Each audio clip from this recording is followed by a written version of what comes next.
Benchmark, the voice of business. Presented by LMD.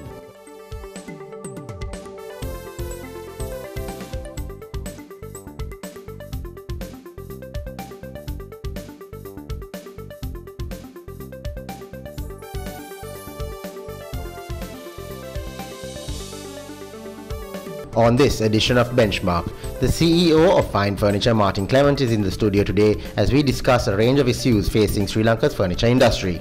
Then, market analyst and LMD columnist Hasisa Premaratna provides an overview of the Colombo bourse and investor sentiment. And in our final segment, Mihiran Disanaika, country manager of TNS Lanka, discusses the findings of TNS's recent survey on Sri Lanka's disaster management readiness.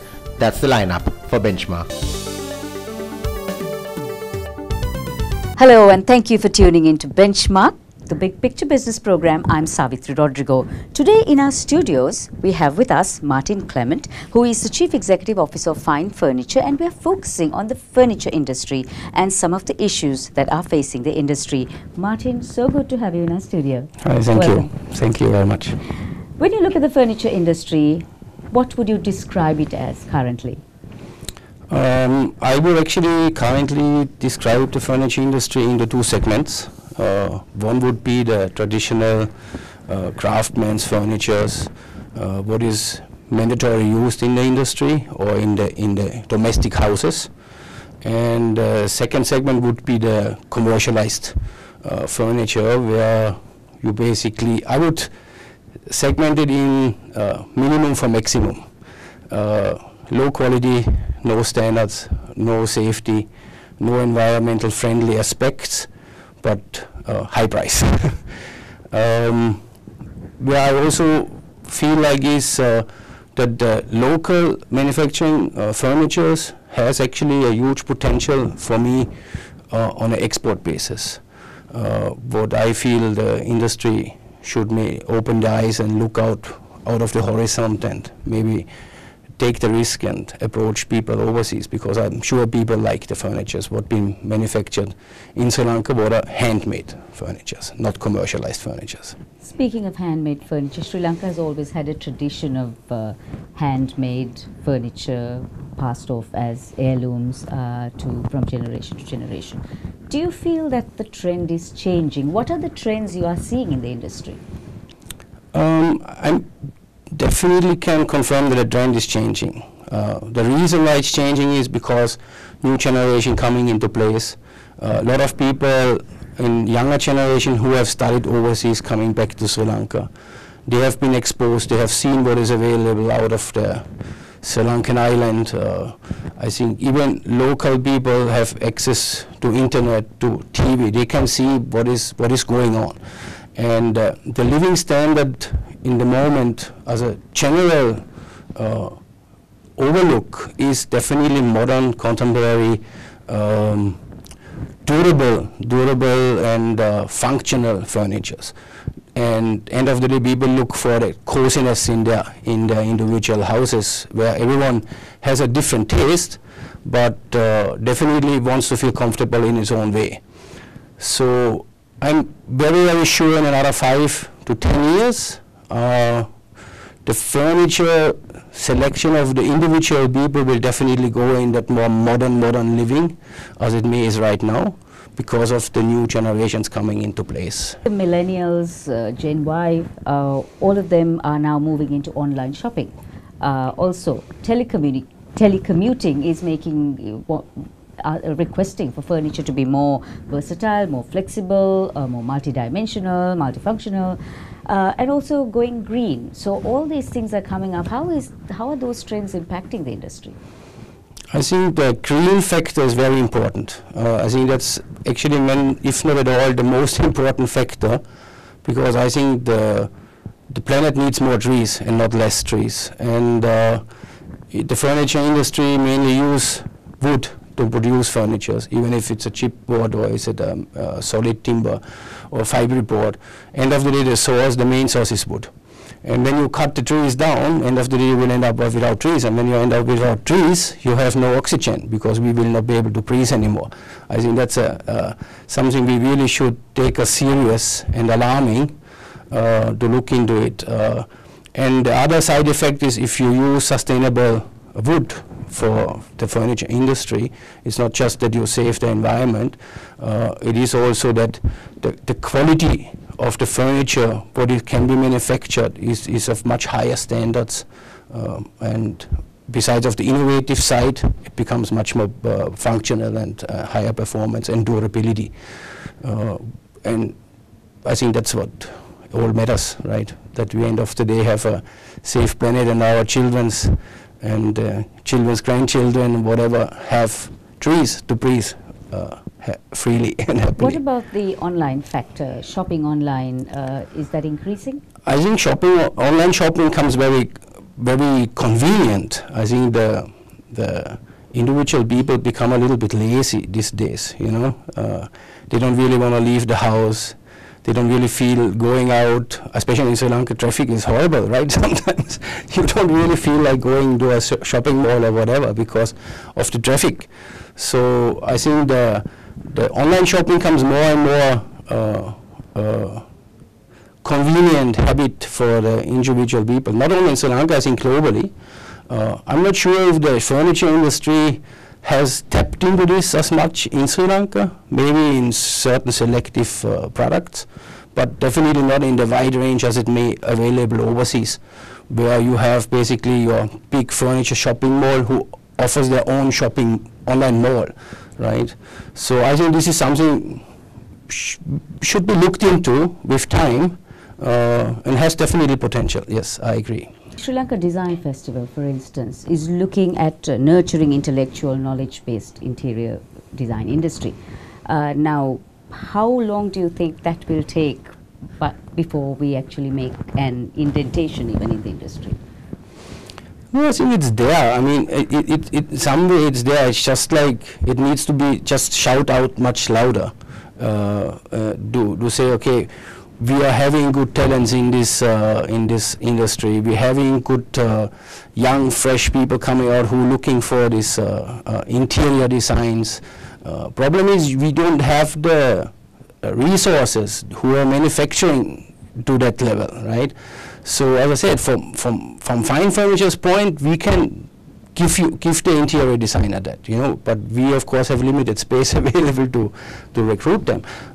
But I said, for example, AOD does a very good job when it comes to this developing interior designers and encourage them to open up and find their own way of interior designs. But most of them, I guess, will go overseas and expose them or study and learn more for themselves there, and then not sure if they come back. And that's the sad part of it. So let's continue the discussion after our commercial break. Time to hear from our sponsors on the other side. Martin Klement speaks or tells us how we can tap new markets overseas, and also how the industry is responding to environmental concerns and deforestation as well as loss of habitat. So stay with us.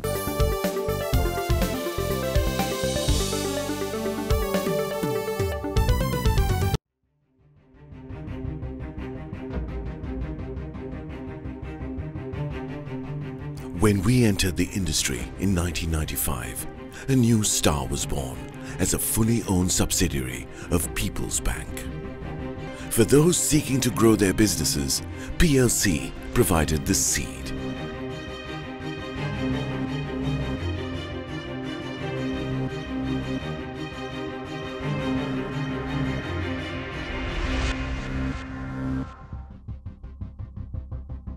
We are not only Sri Lanka's #1 leasing company, but also the largest non-banking financial institution. Welcome to a new dawn for the nation. Introducing People's Leasing and Finance, PLC.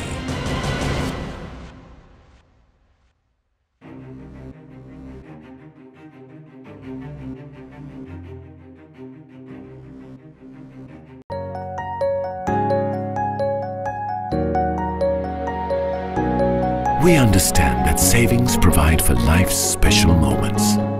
That's why we were the first bank to introduce an incentivized savings scheme, Pathum Vimana. We changed how a nation felt about savings because we believe in banking beyond transactions. HNB, your partner in progress. Thank you for staying with Benchmark. We are discussing the furniture industry with the Chief Executive Officer of Fine Furniture, Martin Klement. Martin, we were talking about exposure, about giving our craftspeople a little more knowledge and talents and skills. How important, on the other hand, is research and development for the furniture industry? Very important. I think everyone who is in the furniture industry on his own way should research what his competitors are doing. And based on the findings, he should develop accordingly.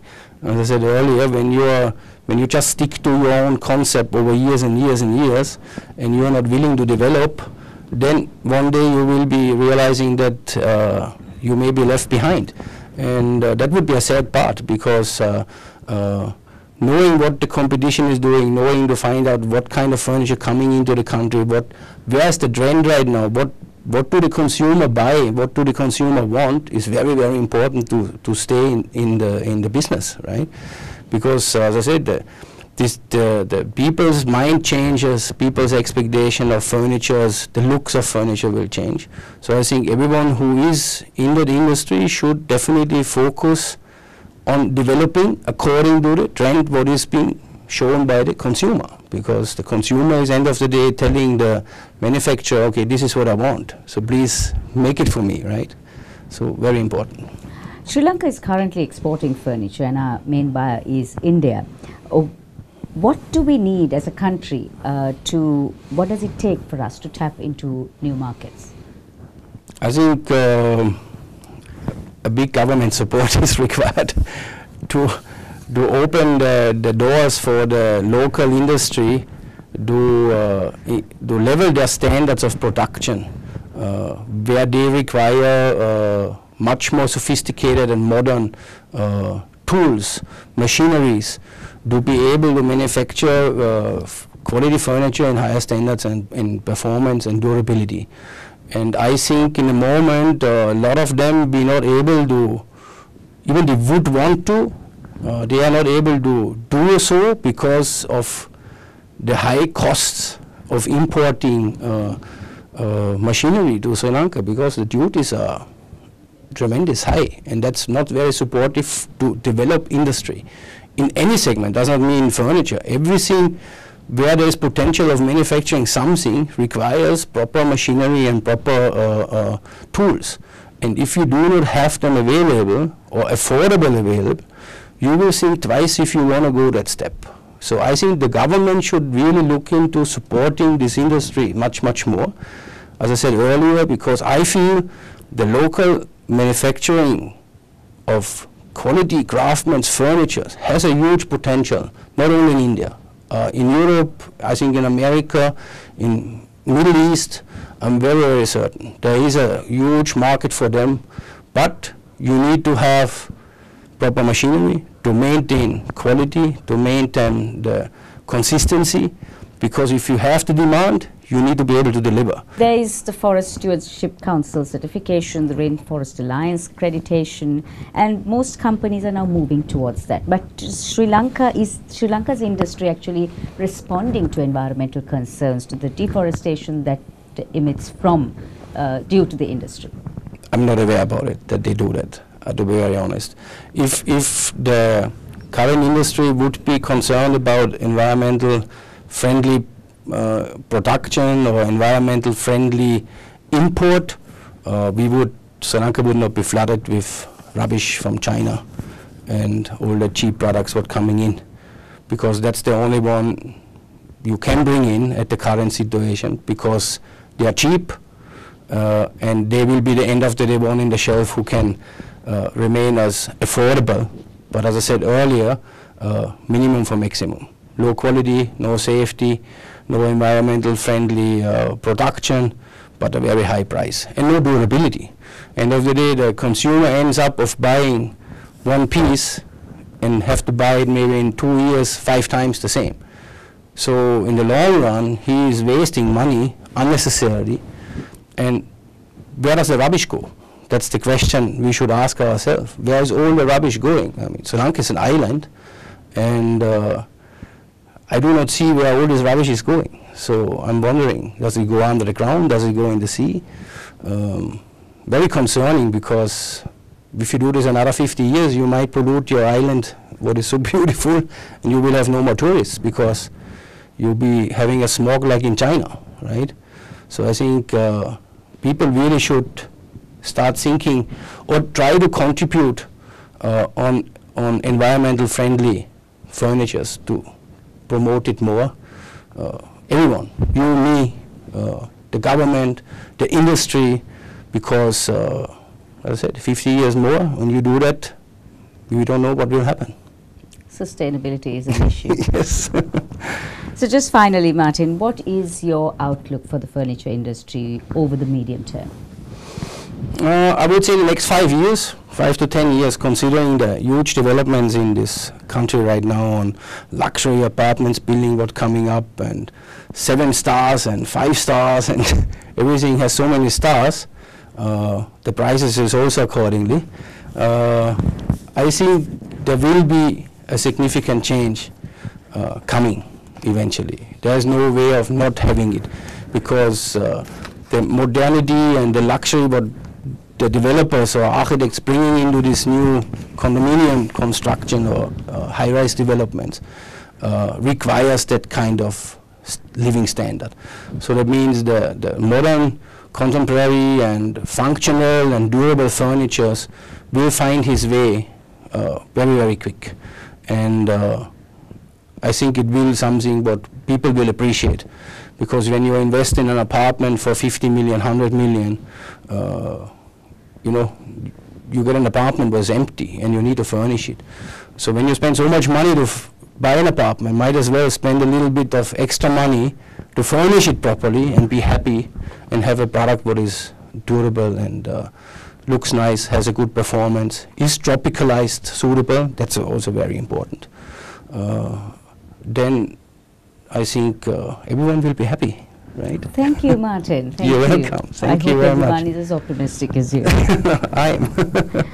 We have been discussing the furniture industry, its sustainability factors, trends and challenges facing the industry with the Chief Executive Officer of Fine Furniture, Martin Klement. Do stay with us though, because on the other side, Anushan Selvaraja deals with more macro issues.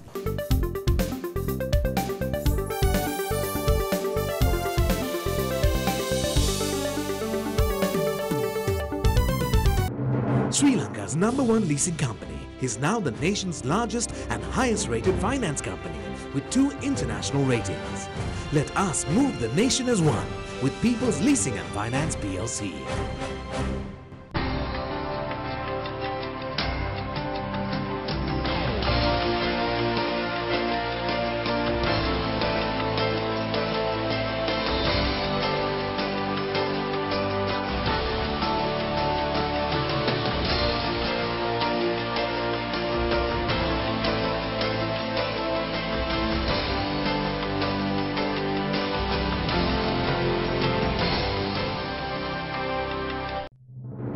Sri Lanka's #1 leasing company is now the nation's largest and highest rated finance company with 2 international ratings.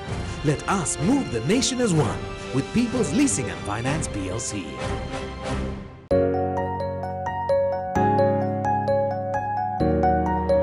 Nearly 60% of all businesses in our country are SMEs. Some of our most growth-oriented financial solutions have been customized to serve this sector. That's why we have invested over 500 billion rupees to support the backbone of our economy. Because we believe in banking beyond transactions. HNB, your partner in progress.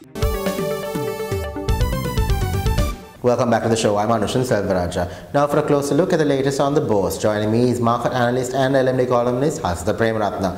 Welcome back to the show, Hasta. Now corporate earnings were down in June by 7%. Now what are the sensitivities behind this? Well, market has been somewhat volatile, and that has been expected obviously due to the global uncertainty as well as some of the uncertainties in the local political front that has been hanging on. But there have been signs of positive movement in the indices during the month. In fact, overall during the month index has still moved up. But it has not really moved too far up, because every time that the market index has been going up, there have been corrections and some reduction in the index as well. So overall, at about 6,500 to 6,600 range has been quite pretty much the range that the market has been fluctuating. But again, we will continue to see this kind of volatility because of the uncertainty that's being currently created both in the global front as well as in the local market conditions. Central Bank recently increased the interest rates by 50 basis points, something that was due for some time and something that we have been expecting to happen.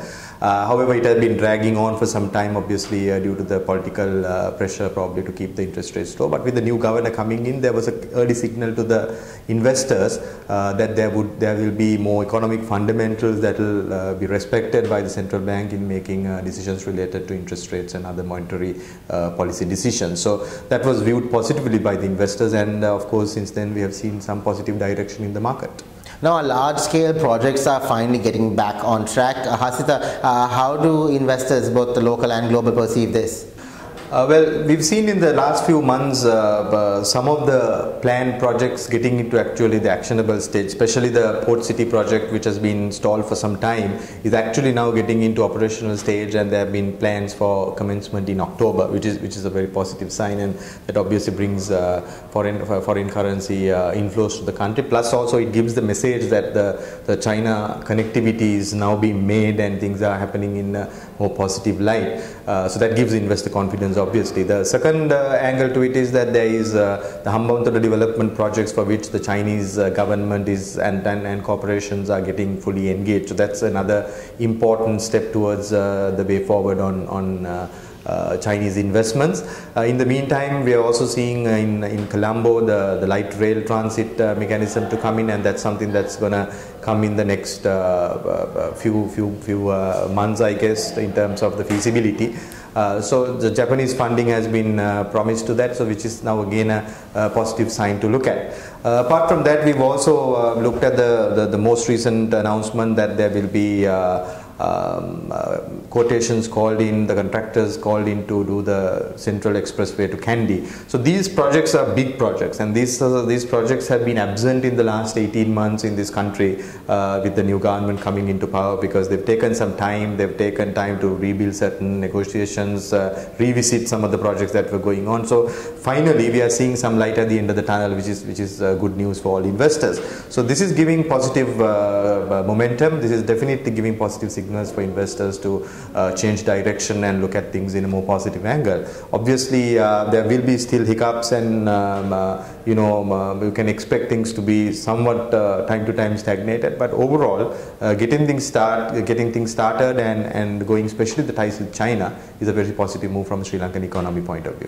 On the tourism side, Hasita, the government is planning on listing 4 of its properties on the stock market: the Grand Hyatt, the Hilton, Water's Edge, to name a few. Now, what are the pros and cons of this move? Yeah, I think definitely it's a good move, because Sri Lankan stock market need liquidity. Sri Lankan stock market need more companies to be listed. So having more companies is something that obviously looks positive, and especially the big names like Hilton, like the Grand Hyatt, if it comes in that name, and the Water's Edge being established hotels. So some of the better companies or in the form of city hotels coming into the market and getting listed will be seen positively by the investors. I think what is even more important is while it's being listed, there has to be strategic partnerships connected to it, because it's important that top brands like Grand Hyatt or Hilton still remains, and they'll continue the ties with these entities, so that there will be a very strong business case and a business model for these companies to move forward.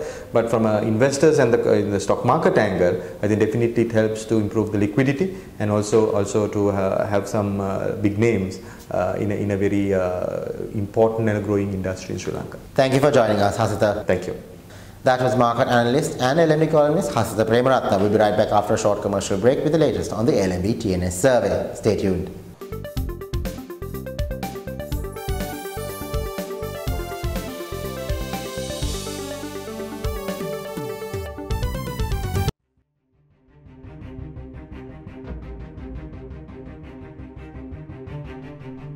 When we entered the industry in 1995, a new star was born as a fully owned subsidiary of People's Bank. For those seeking to grow their businesses, PLC provided the seed.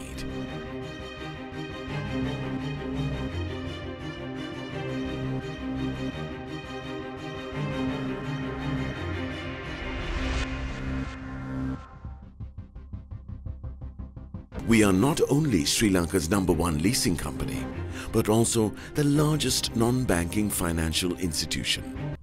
Welcome to a new dawn for the nation. Introducing People's Leasing and Finance, PLC.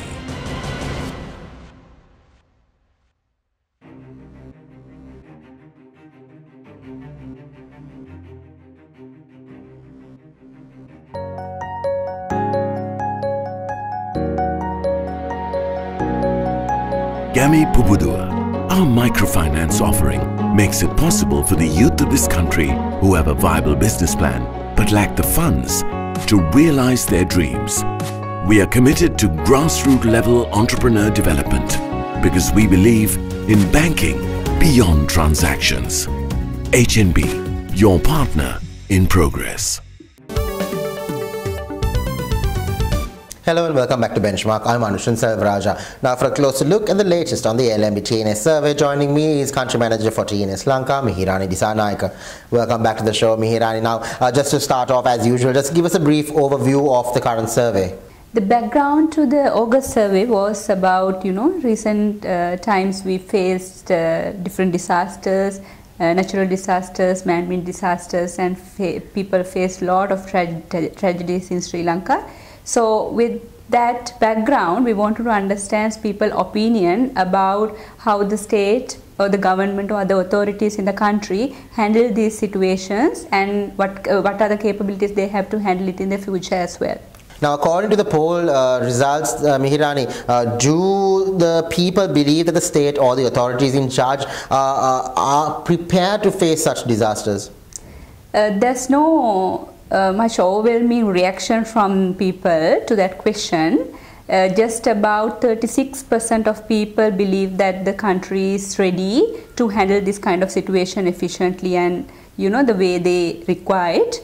However, another 50% believe that they are not really equipped to handle these kind of disasters in this country. So what are their opinions then on how the general public reacted when we had, let's say, for instance, when we had the recent floods? Right.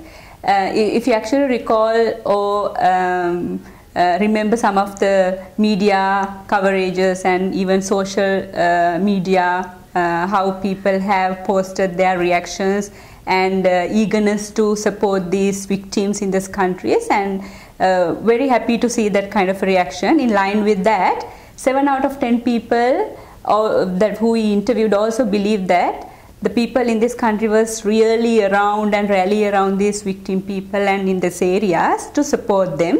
And really good reaction that we see from the opinion survey as well. Now, the donor assistance then for disasters like this, Mihirani, is this aid that is given, does it reach the people in need? As per the people in this country, there are mixed opinion actually. Around 50% believe that yes, this donor assistance would have gone to people, while another, around 20-25% of people believe that it would not have gone to the right segments of people who want that requirement. So then what needs to be done then to improve our country's disaster preparedness? Very salient suggestions that have come through the study. The most important and majority of people have suggested a proper weather forecasting system in the country, while we have all different required infrastructure, educating people about how they can prepare to mitigate these disasters and overcome these disasters as well. Thank you very much for joining us, Mihirani. Thank you, Anusha. That was the country manager of TNS Lanka, Mihirani Disanaika. Thank you for watching Benchmark, and we hope to see you again next time.